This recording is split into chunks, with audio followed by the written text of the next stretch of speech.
On their way to check the site of the accident, Ronan and Asel came across a town whose gates were locked. Ronan was surprised to see that the town was already under the control of the army.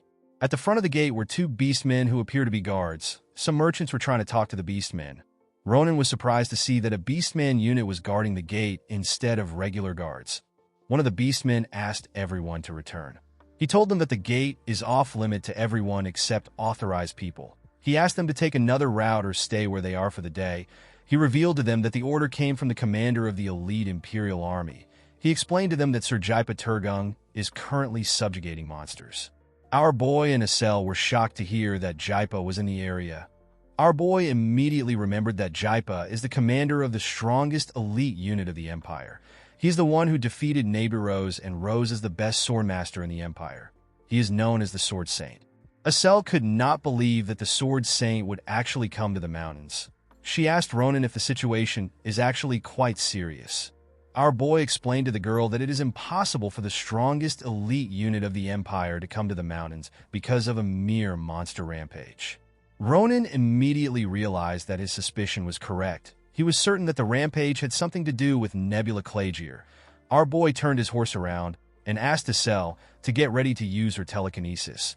He told the girl that they will leap over the walls and investigate the nearby forest. Ronan assured her that they will definitely find traces of Nebula Clagier in the forest. In the next scene, we see 3 wyverns flying in the sky. The monsters had a magic circle on their heads. The circle was used to control them. On top of one of the wyverns, we see a woman with blue hair wearing a white garment.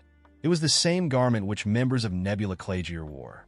While in the air, the woman noticed that she had lost contact with the members on the ground.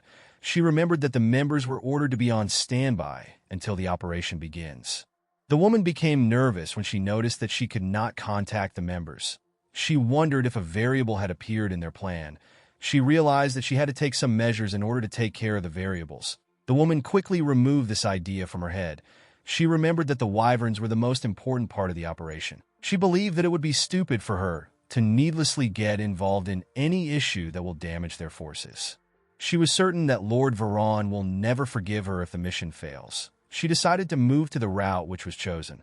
She assured herself that she would be able to keep the wyverns under her control to a certain extent. She knew that she could not create any more variables that would disturb the plan. While the woman was thinking, Ronan and Asel found her. Immediately, he saw the wyverns. Our boy ordered Asel to begin the operation. While it was flying, one of the wyverns sensed something. When the monster looked down, it saw a huge boulder coming at it. The boulder directly hit the monster. It screamed out in pain. The woman was shocked to see the boulder. She did not know how it got in the sky. As expected, the boulder was sent to the sky by our girl Asel. While the monster was struggling to fly, Asel ordered the boulder to explode.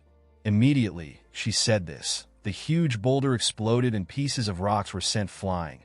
One of the huge rocks passed through the wyvern's head and crushed it. The woman was shocked to see what Asel had done. She could not believe that Asel was able to control such a large rock easily. She knew that only the chief magician of the magic tower was capable of such a feat. While using her magic to control the boulder, Asel secretly used it to carry Ronan to the sky. The moment our boy got close to a wyvern, he was surprised to see how big it was. Ronan was happy that he had found a perfect opponent to test his sword aura on. He quickly gathered mana into his sword. The wyvern was shocked to see our boy near it. Before it could react, our boy swung his sword and released an aura that helped him behead the monster. Our boy was shocked to see how powerful his attack was. He realized that real sword aura was much different than the imitation he had been using. The range and power was on a whole different level. The woman was shocked to see the head of her wyvern falling to the ground. She did not understand what was happening. While she was looking at the monster, Ronan landed on the wyvern she was on. Our boy told the woman that he already knew the place where the wyverns were going. He told her that there is only one place the monsters can go without being noticed. With a smile on his face, Ronan referred to the woman as an idiot and revealed to her that he is a native of the city. The woman was annoyed to see our boy. With an angry tone in her voice, she asked our boy to tell her who allowed him to interfere with her organization's plan. Immediately, she said this. She stretched out her hand and created a magic circle. Before she could fully activate the spell, Ronan cut off her arm. With an evil smile on his face, Our boy apologized to the woman. He told her that he simply wanted to cut off her wrist. He told her that he made a mistake by cutting off her arm. Immediately he said this, the woman noticed that her arm was gone. When she fell on the wyvern, she began to scream in pain, with tears in her eyes. The woman called our boy a crazy bastard. While she was shaking in pain, Ronan walked up to her. Our boy was surprised to see the woman squirming because of her hand. He realized that the woman must be the lowest-ranked member in the organization. Ronan knew that such a weak person could not pull off the entire operation by herself. He asked the woman if there are other members in other places. While our boy was talking, the woman was screaming in pain. She tried to heal her injury. Before she could do anything, Ronan moved his sword close to her head. He asked her to shut up. He placed his leg on her body and reminded her that a lot of villages have been ruined because of her. He could not believe that she was crying simply because she lost an arm. He asked the woman to stop shouting. He told her that she needs to answer his question properly. With a deadly look in his eyes, Ronan asked the woman to tell him what her organization is up to.